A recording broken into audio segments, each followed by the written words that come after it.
Қайырлы күн, мен сіздермен дәмді, жұмсақ, әрі жұп-жұқа болып шығатын құймақтың рецебімен бөлісемін. Видеоны соңына дейін қараңыздар. Алдымен сүтке жұмыртқаны саламыз.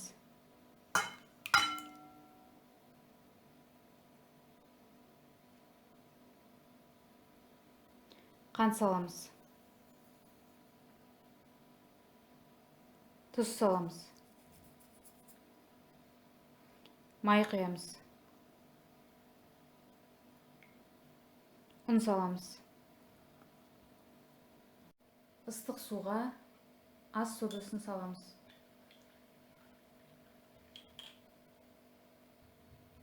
Құямыз.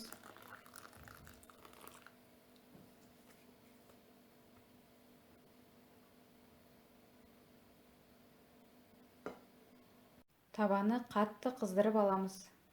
Табаға құямыз.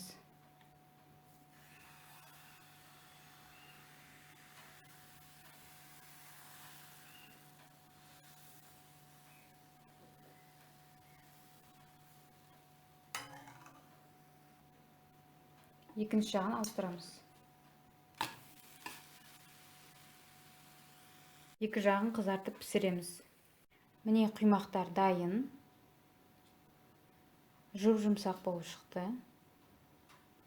Жұп-жұқа.